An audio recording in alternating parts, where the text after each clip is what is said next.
అందరికీ నమస్కారం. మేమైతే ఇక్కడ ఈరోజు కాట్రాయి అయితే చేసాము. కాట్రాయికి గల మీనింగ్ అంటే ఏంటి, కాట్రాయి అంటే ఏంటి అని అంటే యాక్చువల్ ఏంటంటే ప్రతి సంక్రాంతికి మన పొలాల దగ్గర రైతులు అయితే 2 ఎడ్లను మరియు ఇక్కడ ఎడ్ల బండిని తయారు చేసి ఇక్కడ వారి యొక్క రోజు పని చేసే విధంగా, అంటే రోజు రైతులైతే పొలాలలో దిగి వేటితోనైతే పని అయితే చేస్తారో, అంటే ఎక్స్పెక్ట్ ఏంటంటే రైతులకైతే మెయిన్ ఎడ్లతోని పని, ఆవులతోని పని, గేదెలతోని పని. గేదెలు పాలిస్తాయి, ఆవులు పాలిస్తాయి, మరియు అలాగే ఎడ్లు అనేటి అయితే అరకష్టం, అంటే మనం కూడా చేయలేని కష్టం అయితే ఎడ్లు అయితే చేస్తాయి.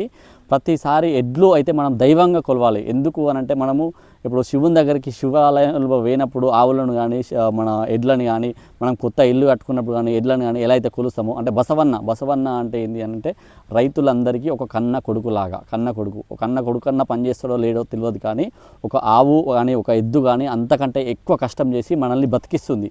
ఈరోజు ఆ యొక్క ఆవును, ఆ యొక్క ఎద్దును గౌరవించి ఆ గౌరవం కోసం ఈ కాట్రాయి అనే పద్ధతిని అయితే మనం ప్రతి ఒక్క రైతు అయితే చేస్తారు.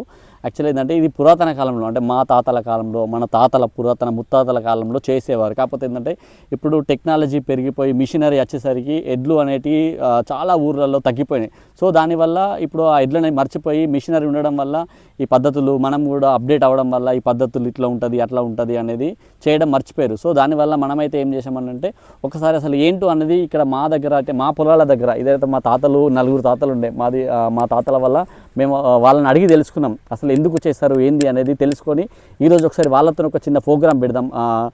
మనం రైతుల గురించి వాళ్ళ బాగోగులు తెలుసుకోవడానికి, వాళ్ళకి ఎడ్ల వల్ల ఏం లాభం జరుగుతుంది, వాటిని ఎందుకు చేయాలి, వాళ్ళకి ఎందుకు అంత గౌరవం ఇవ్వాలనే ఉద్దేశం కొద్దీ మనం ఈ కాట్రాయి అయితే చేశాము. దానివల్ల వాళ్ళు వచ్చి నాకు చెప్తా అంటే నేనే పర్సన్ అయినా. చిన్న పందిరి ఉంటుంది, ఎడ్లు చేస్తారు, సేమ్ ఎడ్ల బండి అయితే ఎట్లా చేస్తారో ఆ ఎడ్ల బండి, మీకు ఎడ్ల బండిని కూడా నేనైతే ఇక్కడ చూపిస్తాను. ఎడ్ల బండిని కూడా మీరు ఒకసారి చూడండి. కాకపోతే ఏంటి అంటే మనం ఇలాంటి పద్ధతులను అయితే ఏ రైతు కూడా మనం మరవద్దు.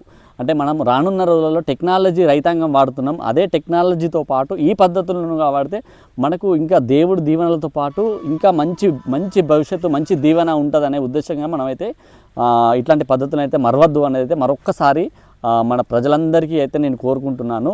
ప్రతి ఒక్కరూ ఈ వీడియో ద్వారా ఒకసారి తెలుసుకొని, అంటే ఇంకా ఏమన్నా ఉంటే కూడా దీని కింద కామెంట్ చేసి ప్రతి ఒక్కరు మాకు కూడా అప్డేట్ ఇవ్వాలని అయితే మేము మనస్ఫూర్తిగా కోరుకుంటున్నాం. మన ప్రజలందరికీ మరియు రైతులందరికీ మా హృదయపూర్వక సంక్రాంతి శుభాకాంక్షలు.